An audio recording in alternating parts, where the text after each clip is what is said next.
मेरा नाम प्रकाश तिवारी है और मैं युवा कांग्रेस में मनुआ विधानसभा से अध्यक्ष हूँ। प्रकरण क्या है आपका? प्रकरण ऐसा है कि अभी कुछ दिन पूर्व हमारे गांव में शराब तस्करों द्वारा शराब तस्करी की जा रही थी, तो ग्रामीणों द्वारा शराब पकड़ी गई। मैं भी वहाँ मौके पर था।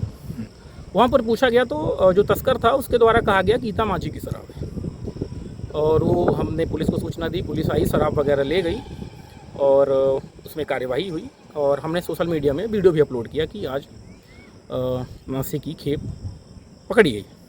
इस संबंध में आज हमें सूचना मिली कि 23 जुलाई को किसी गीता माझी नाम की जिला पंचायत सदस्य ने मेरे खिलाफ नामजद एक आवेदन दिया हुआ है कि आरोपी प्रकाश तिवारी और ब्लैकमेलर असंसदीय भाषा का प्रयोग मेरे खिलाफ किया हुआ है। और जबकि मैं तो किसी को जानता ही नहीं हूँ। और रही बात, उन्होंने मुझ पर आक्षेप लगाए हैं राजनीतिक, तो मैं तो जानता ही नहीं था कौन है कैसे हैं। नहीं तो गीता माझी ये शराब ठेकेदार हैं क्या? मुझे नहीं पता गीता माझी कहाँ से क्या कैसे। तो त्यूनी में शराब पकड़ी गई और त्योथर में धुआं उठ रहा है। और गीता माझी तो मान लीजिए कोई भी हो सकता है, ये तो जांच का विषय है। जो तस्कर है उससे पूछताछ की जाए कि उसने गीता माझी का क्यों नाम लिया। भाई शराब तो पकड़ी गई है ना भाई, तो आपको कैसे शराब तस्कर के द्वारा ही ना पता चला ना? एक तरफ हमारे माननीय आईजी साहब, एसपी साहब महोदय के मार्गदर्शन में हमारे मनवा थाना प्रभारी महोदय श्री पुष्पेंद्र मिश्रा जी नशे के खिलाफ अभियान चला रहे हैं। अभी हाल ही में इन्होंने गांजे की बहुत बड़ी खेप पकड़ी है, जो मनवा के इतिहास में पहली ऐसी बड़ी कार्यवाही है। बिल्कुल। और हम लगातार प्रशासन के सहयोग के रूप में हमने वहाँ जब ग्रामीणों के द्वारा पकड़ा गया तो हमने प्रशासन को सूचना दी, प्रशासन ने विधिवत उसमें कार्यवाही की। लेकिन इनके द्वारा जो राजनीतिक रंग रूप दिया जा रहा है, और इन्होंने बोला तो मैं इनके खिलाफ खुद मानहानि का दावा ठोकूंगा, क्योंकि इन्होंने मुझे ब्लैकमेलर और आरोपी जैसे शब्दों का प्रयोग किया हुआ है।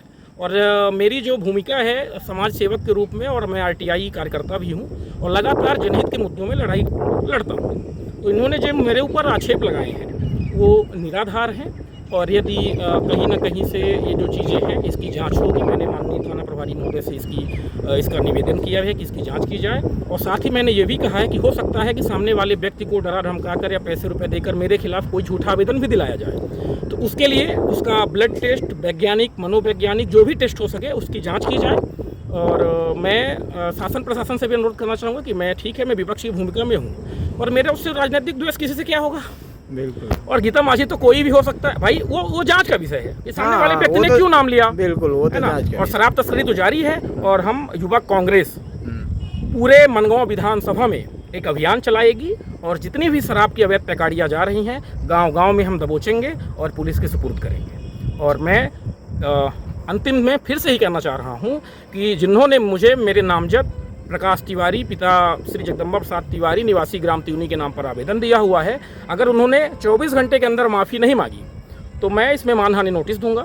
और क्योंकि जब मेरा कोई किसी से उद्देश्य ही नहीं था, और इसमें पार्टी की बात ये जो ला के रख रही हैं, ये हो सकता है इनका कोई व्यक्तिगत द्वेष हो, क्योंकि मेरी लड़ाई हमेशा से सत्ता पक्ष के खिलाफ रही है। तो हो सकता है इस षड्यंत्र कोई रच रहे हों, पर कोई भी षड्यंत्र इनका कामयाब नहीं होगा। मैं लगातार जनहित की लड़ाई लड़ा हूँ, जनहित की लड़ाई लड़ता रहूँगा। हर हर महादेव।